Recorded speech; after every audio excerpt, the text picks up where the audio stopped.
Sabe quando você começa numa nova empresa, ou muda de time que você estava trabalhando, você sente que mesmo você sendo bom no que você faz, parece que você caiu ali de paraquedas e passa a começar então a surgir um monte de pensamento na sua cabeça. Será que eu não me encaixo? Será que é um ambiente que não me recebe?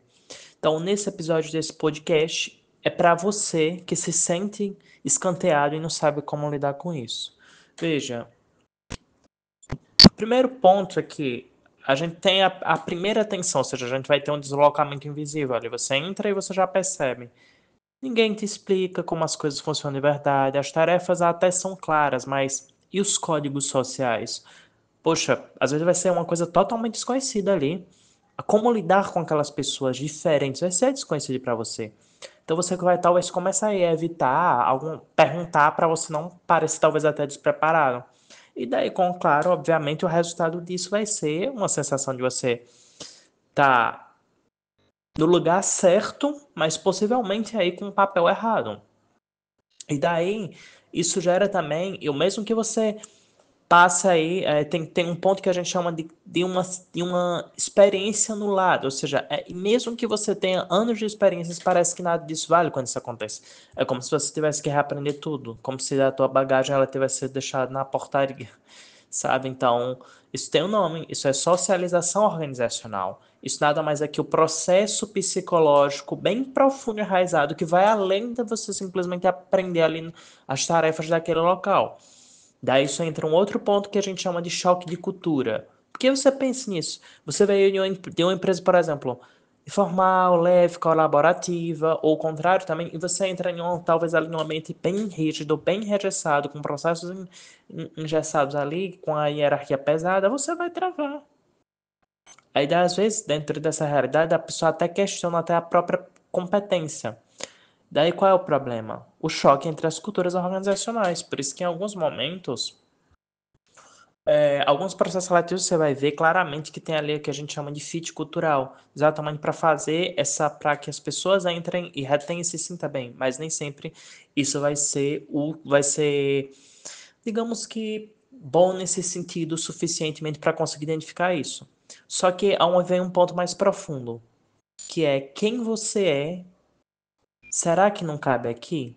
E aí se além disso, no caso, será que o teu cargo ainda está mal definido? Ou será que ninguém valida a tua história? E aí, se você começa a pensar dessa forma, então surge uma frustração, um desânimo, o sentimento de estar sobrando. E aí vem essa pergunta: poxa, será que eu fiz a escolha certa?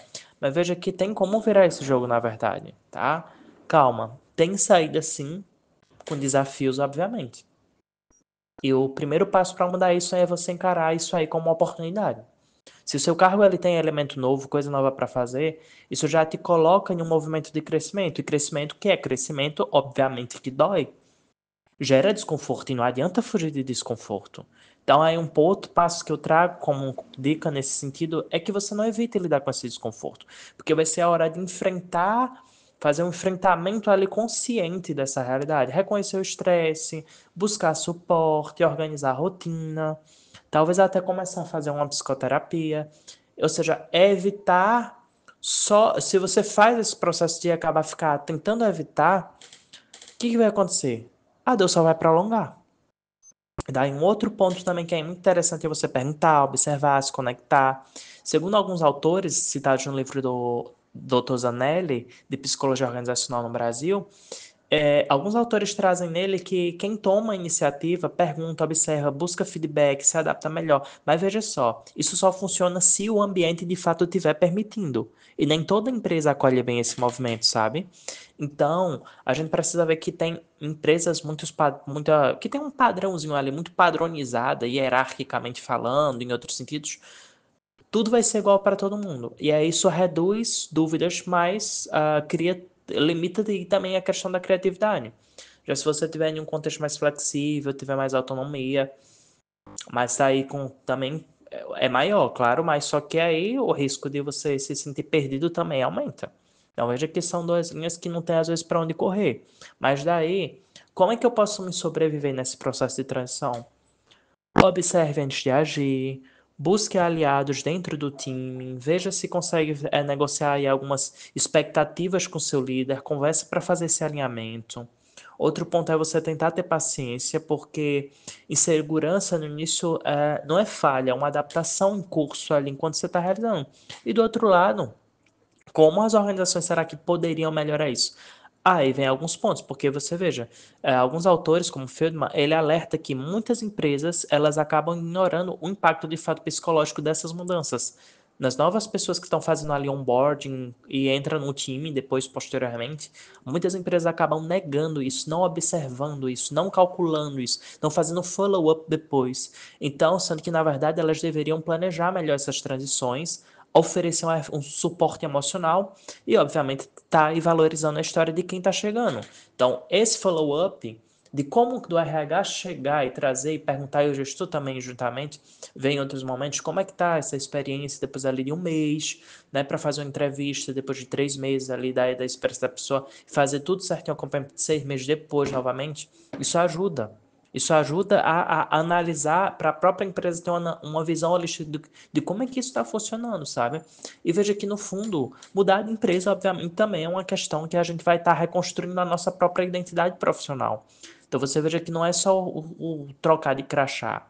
Você vai fazer conexão com outras pessoas, você vai se relacionar com gente diferente, com pessoas com personagens diferentes daquelas que você até já estava acostumado, vai ter aí alguns significados e coisas novas, estratégias internas também para enfrentar essas coisas. Então, assim, é uma coisa muito complexa. E daí, se você trabalha dentro dessa área, e aí é bom a gente também se perguntar, principalmente os profissionais da área de gente e gestão, do RH, será que você está facilitando ou dificultando esse processo? Então, eu acho que esses são os pontos que, sabe, que poderia trazer uma reflexão sobre tudo isso, sabe? Então, se você curtiu esse episódio, manda para alguém que esteja passando por uma transição profissional. Pode ser exatamente o que essa pessoa precisa para não se sentir sozinha nesse momento, certo? Até a próxima.